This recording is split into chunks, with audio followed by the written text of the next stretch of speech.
बिस्मिल्लाहिर्रहमानिर्रहीम। स्टूडेंट्स, पिछले लेक्चर में हमने चैप्टर 2 के एमसीक्यूज डिस्कस किए थे। आज जो है वो हम इस चैप्टर के एक्सरसाइज के शॉर्ट क्वेश्चन डिस्कस करेंगे। तो एक्सरसाइज के शॉर्ट क्वेश्चन में हमारे पास सबसे पहला क्वेश्चन है, डिफाइन होम्योस्टेसिस। होम्योस्टेसिस की डेफिनेशन बताएं।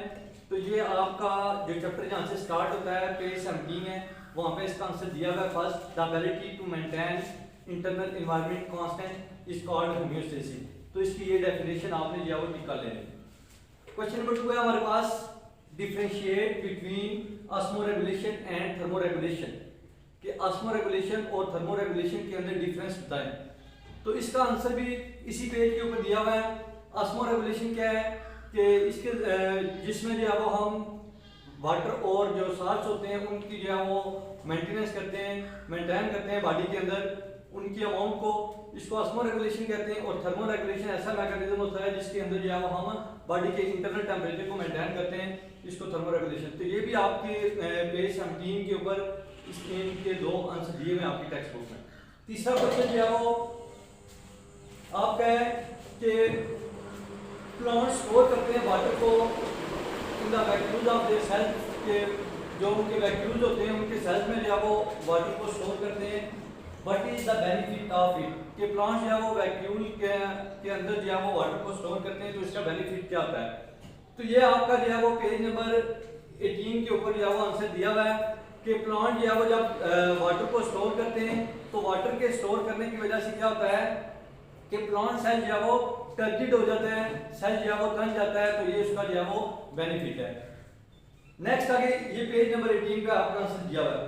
नेक्स्ट क्वेश्चन है आपका कि differentiate between transpiration and guttation. कि ट्रांसपायरेशन और ग्यूटेशन में जो है वो डिफरेंस बताएं। तो ये आंसर जो है वो आपका पेज 18 और 19 पर दिया हुआ है। ट्रांसपायरेशन क्या है? Loss of water from the plant surface in the form of water vapours. Water vapours की फॉर्म में जो है वो लॉस जो वाटर का होता है उसको हम ट्रांसपायरेशन कहते हैं। और ग्यूटेशन क्या है कि नेक्स्ट पेज पे जो है वो ग्यूटेशन क्या वो उसमें बताया हुआ है कि एक स्पेशल मेथड होता है वाटर को रिमूव करने का, ग्रासेस के अंदर ये होता है। और प्लांट्स की जो है वो लीव्स की जो टिप से वाटर के जो है वो लास्ट लिटिल ड्रॉप्स में जो है वो रिलीज होता है वाटर, इसको ग्यूटेशन कहते हैं। नेक्स्ट आ गया जी क्वेश्चन आपका, question number 5, how do rubber plant, ticker trees and coniferous trees excrete their waste. कि कैसे जो है वो टिकर प्लांट्स, कोनिफरस ट्रीज और जो कोनिफरस ट्रीज हैं, रबर प्लांट्स हैं, ये एक्सक्रीट करते हैं वेस्ट मटेरियल्स को। तो इसका आंसर है पेज नंबर जो है वो 19 के ऊपर दिया हुआ है।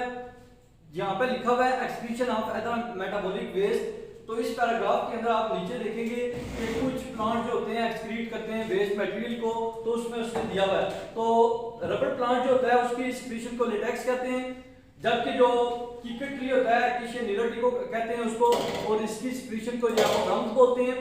और जो तीसरा उसने पूछा हुआ है यहाँ पे कि कोनिफरस ट्री, तो उसकी जो एक्सक्रीशन होती है उसको हम रेजन्स बोलते हैं। ठीक है, तो ये 3 की उसने पूछी है आपसे। चौथा जो उसने पूछा हुआ है लेडी फिंगर का, यहाँ पे नहीं बताया हुआ, लेकिन ये भी आपने जो है कर लेना है कि लेडी फिंगर जो होती है ये म्यूसिलेज मटेरियल को जो है वो एक्सक्रीट आउट करती है। नेक्स्ट क्वेश्चन है आपका जी question number 6, how does our skin help in thermoregulation. कि हमारी स्किन जो है वो थर्मोरेगुलेशन के अंदर कैसे हेल्प करती है। तो ये पेज नंबर आपका जो है वो 22 पर दिया हुआ है इसका answer, role of skin in thermoregulation. तो स्किन का जो किरदार है थर्मोरेगुलेशन के अंदर, इसमें हमने जो है वो पढ़ा था कि स्किन जो है वो बॉडी के टेम्परेचर की रेगुलेशन के अंदर जो है वो इंपॉर्टेंट रोल प्ले करती है। कैसे जो है वो इसकी 2 कंडीशन उसने बताई हुई है, एक कोल्ड कंडीशन है और दूसरी वार्म कंडीशन में। तो कोल्ड कंडीशन में उसने बताया था कि गूज बम्प जो है वो बनते हैं स्किन के ऊपर, और इसकी वजह से जो है वो ये अलाउ नहीं करते कि बॉडी से जो है वो एक्स्ट्रा हीट जो है वो एस्केप आउट हो। और वार्म कंडीशन में उसने बताया था कि स्वेट ग्लैंड्स होते हैं जो स्वेट जो है वो प्रोड्यूस करते हैं, और इस तरह जो है वो इवेपोरेशन होती है। तो स्वेटिंग की वजह से जो है वो एक तो वाटर और सॉल्ट लॉस होते हैं, और दूसरा जो है वो बॉडी को कूलिंग इफेक्ट जो है वो फील होता है। तो ये इसका आंसर है कि स्किन जो है वो क्या रोल प्ले करती है थर्मोरेगुलेशन के अंदर। नेक्स्ट आपका क्वेश्चन है जी क्वेश्चन नंबर 7 क्वेश्चन क्या है, name the major parts of urinary system. Human urinary system के जो है वो मेजर पार्ट्स के नाम बताएं। तो ये आपने जो है वो पेज 22 आपकी टेक्स्ट बुक पे दिया हुआ है। तो इसका आंसर जो है वो कौन कौन से जो है वो ह्यूमन यूरिनरी सिस्टम के पार्ट्स हैं। तो ये चार इसके मेजर ऑर्गन्स होते हैं, पार्ट्स हैं, pair of kidney, pair of ureters, urinary bladder और यूरेथ्रा। ये चार जो है वो आपके यूरिनरी सिस्टम के ह्यूमन यूरिनरी सिस्टम के मेन जो है वो पार्ट्स हैं, ठीक है। नेक्स्ट अगला क्वेश्चन जो है वो question number 8, differentiate between renal corpuscles and renal tubules, के रीनल कार्पसस और रीनल ट्यूब्यूल के अंदर डिफरेंस होता है। तो ये आपके जो है वो जो नेफ्रॉन है उसमें दिया हुआ है, स्ट्रक्चर ऑफ नेफ्रॉन के अंदर उसके दो पार्ट्स होते हैं मैन, रीनल कार्पसस और रीनल ट्यूब्यूल। तो रीनल कार्पसस के भी आगे जो है वो दो पार्ट्स होते हैं, एक जो है वो वुमेन कैप्सूल है जो कप शेप्ड स्ट्रक्चर होती है, और दूसरा जो है वो उसके अंदर जो है वो ग्लोमेरुलस होता है, नेटवर्क ऑफ कैपिलरीज। और दूसरा जो उसने बताया हुआ है कि रीनल जो है वो ट्यूब्यूल, तो ये जो है वो लॉन्ग ट्यूब होती है, इसके भी आगे तीन रीजन दिए हुए हैं, प्रॉक्सिमल कन्विलेटिव ट्यूब्यूल्स हैं, उसके बाद लूप ऑफ हेनले और डिस्टल कन्विलेटिव ट्यूब्यूल्स हैं। तो ये इसके आगे तीन मेन पार्ट्स हैं। तो ये आपने वहां से का लेना है, पेज मैंने आपको बताया कि इसका आंसर जो है वो पेज 24 का दिया हुआ है, ठीक है। नेक्स्ट आ गया जी question number 9, name the major parts of nephron, के मेजर पार्ट्स जो है वो नेफ्रॉन के उनके नाम बताएं। तो मेजर पार्ट्स में भी यही आ जाते हैं, रीनल कार्पसस, रीनल ट्यूब्यूल्स, और उसमें रीनल कार्पसस में आपने इसके दो पार्ट्स बता देने हैं, वुमेन कैप्सूल और ग्लोमेरुलस, और आगे जो रीनल ट्यूब्यूल है उसमें उसके तीन पार्ट्स हैं जो मैंने आपको बताया कि प्रॉक्सिमल कन्विलेटिव ट्यूब्यूल्स, डिस्टल कन्विलेटिव ट्यूब्यूल्स और लूप ऑफ हेनले। यही जो है इसके रीजंस के आपने नाम बता देने हैं। नेक्स्ट क्वेश्चन है जी आपका, describe briefly how kidney control the composition of blood, के आपने बताना है कि किडनी कैसे कंट्रोल करता है कंपोजिशन ऑफ ब्लड को। तो ये आपका आंसर जो है वो पेज 26 पे दिया हुआ है, इसका आंसर कि कैसे कंट्रोल करता है किडनी जो है वो। तो इसमें आपने जो है वो ये टॉपिक है आपका role of kidney in osmoregulation, कि ऑस्मो रेगुलेशन में जो है वो किडनी का क्या किरदार है। तो इसमें आपने बताना है कि किडनी ऑर्गन्स होते हैं जो ऑस्मो रेगुलेशन करते हैं, ये कंट्रोल करते हैं सॉल्ट और वाटर को। और इसमें जो है वो ये भी आगे उसने बताया हुआ है, दो पॉइंट्स दिए हुए कि अगर एक्सेस वाटर हो जाता है ब्लड को तो उसको कैसे कंट्रोल करना है, तो अगर जो है वो वाटर जो है वो कम हो जाता है ब्लड के अंदर तो उसको कैसे मेंटेन करना है। तो ये दो पॉइंट्स उसमें आपने जो है वो तैयार करने। नेक्स्ट क्वेश्चन है जी आपका, define the term women capsule and loop of Henle. Loop of Henle term और वुमेन कैप्सूल को जो है वो उसकी डेफिनेशन बताएं। तो क्या डेफिनेशन है जी, इसका पेज नंबर, इसका आंसर आपको मिलेगा पेज 24 पे।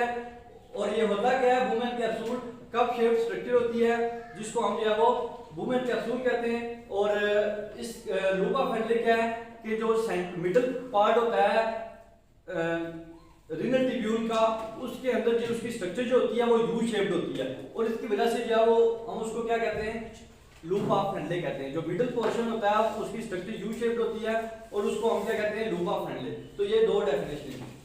नेक्स्ट क्वेश्चन है जी हमारा, what materials in our diet are more likely to cause kidney stone. कहता है कि कौन कौन से जो है वो मटेरियल्स हैं जो हमारी डाइट के अंदर मौजूद होते हैं और उनकी वजह से जो है वो किडनी स्टोन होता है। तो इसका आंसर पेज 27 पे दिया हुआ है, causes of kidney stone. Causes में दिया हुआ है उसने कि कौन कौन से मटेरियल होते हैं। तो वो मटेरियल कौन कौन से हैं, presence of calcium oxalate, calcium phosphate, या फिर जो है वो अमोनियम फास्फेट है हमारी डाइट के अंदर अगर मौजूद है तो ये जो है वो मेन काजेज हैं किडनी स्टोन के। इसके अलावा भी जो है वो कुछ और काजेज भी हैं किडनी स्टोन के, अमाउंट ऑफ विटामिन सी अगर एक्स्ट्रा है, डी एक्स्ट्रा है, और उसके बाद जो है वो फ्रीक्वेंट यूरिनेशन है, आगे उसके बाद जो है वो यूरिनरी ट्रैक्ट के अंदर एक इन्फेक्शन है, या जो है वो अल्कोहल कंजप्शन है। तो ये 4-5 जो है वो मेन काज आपके पेज नंबर 27 पे दिए हुए काजेज ऑफ किडनी स्टोन के अंदर, ठीक है। नेक्स्ट क्वेश्चन है जी आपका, what do you mean by lithotripsy. Lithotripsy से क्या मुराद है। तो इसका आंसर आपके पेज जो है वो 27 पे दिया हुआ है, ट्रीटमेंट्स ऑफ किडनी स्टोन्स में। तो इसका क्या आंसर है जी कि लिथोट्रिप्सी एक ऐसा मेथड होता है जिसके जरिए हम किडनी को जो है किडनी स्टोन को रिमूव करते हैं। Non surgically. इसमें जो है वो हम क्या करते हैं लिथोट्रिप्सी के अंदर के शॉक वेव्स होती हैं उनकी बम्बार्डमेंट करते हैं, जो जहाँ पे जो है वो किडनी होता है तो उसके जरिए वो स्टोन जो है वो किडनी स्टोन जो है वो ब्रेक हो जाता है पीसीज के अंदर, और फिर उसको जो है वो यूरिन के जरिए जो है यूरिनेशन के जरिए जो है वो बॉडी से बाहर निकाल दिया जाता है। तो ये आपका जो है वो आंसर दिया हुआ पेज 27 पे। नेक्स्ट जो है वो शॉर्ट क्वेश्चन है आपका जी, what is meant by kidney failure. Kidney failure से क्या मुराद है? Name the treatments for kidney failure, के ट्रीटमेंट्स जो किडनी फेलियर के लिए करते हैं उन ट्रीटमेंट्स के नाम बताने हैं आपने। तो क्या है कि जब जो है वो आपका एक या दोनों किडनी जो है वो प्रॉपर तरीके से काम नहीं कर रहे होते तो उसको हम जो है वो किडनी फेलियर या रीनल फेलियर भी कहते हैं। और इसके आगे जो है वो क्या है कि बेसिकली जो काम क्या होता है किडनी का कि ये वेस्ट मटेरियल को जो है वो रिमूव करता है। तो अगर वो अपना काम ठीक तरीके से नहीं कर रहा तो उसको हम किडनी फेलियर या रीनल फेलियर कहते हैं। तो इसके दो मेथड हैं, एक डायलिसिस है और किडनी ट्रांसप्लांटेशन है। डायलिसिस के भी आगे दो हैं, पेरिटोनियल डायलिसिस और हीमोडायलिसिस। तो ये आपने जो है वो क्वेश्चन वहां से तैयार कर लेना है, पेज 28 पे इसका आंसर दिया हुआ है। नेक्स्ट स्टूडेंट्स हमारे पास आ जाते हैं जी इस चैप्टर के लॉन्ग क्वेश्चन। तो लॉन्ग क्वेश्चन का मैं आपको पेज बता दूंगा कि कहां पे दिए हुए, तो ये आपने जो है नोट कर लेने हैं। पहला क्वेश्चन है हमारे पास long question, how do the plant excrete extra water and salt from their bodies, कि कैसे जो है वो प्लांट एक्सक्रीट करते हैं एक्स्ट्रा वाटर को और सॉल्ट्स को अपनी बॉडी से। तो इसका आंसर जो है वो दिया हुआ है आपके पेज नंबर 18 पे दिया हुआ है कि कैसे एक्सक्रीट आउट करते हैं प्लांट्स। तो एक्सक्रीशन ऑफ अदर मेटाबॉलाइट्स है, एक दिया हुआ है excretion of carbon dioxide oxygen, और तीसरा उसमें दिया हुआ है कि excretion of extra water and salts. तो ये आपने जो टॉपिक तैयार करना है excretion of extra water and salts वाला तैयार करना है, ठीक है। नेक्स्ट क्वेश्चन है जी, describe osmoregulation in hydrophytes, xerophytes and halophytes. तो ये आपने osmoregulation osmotic adjustment in plants में दिया हुआ है, 4 दिए हुए हैं। तो यहाँ पे उसने 3 पूछे हैं, हाइड्रोफाइट्स का पूछा है, ज़ीरोफाइट्स का पूछा हुआ है और हेलोफाइट्स का। तो आपने तीनों को तैयार करना है और उनके साथ साथ एग्जाम्पल भी तैयार करने हैं, हाइड्रोफाइट्स, हेलोफाइट्स और ज़ीरोफाइट्स। नेक्स्ट क्वेश्चन है जी आपका, name the major organs involved in homeostasis in human body, describe role of each of these organs, के मेजर ऑर्गन्स जो है वो कौन कौन से हैं ह्यूमन बॉडी के अंदर होमियोस्टेसिस के अंदर जो इन्वॉल्व होते हैं उनमें से।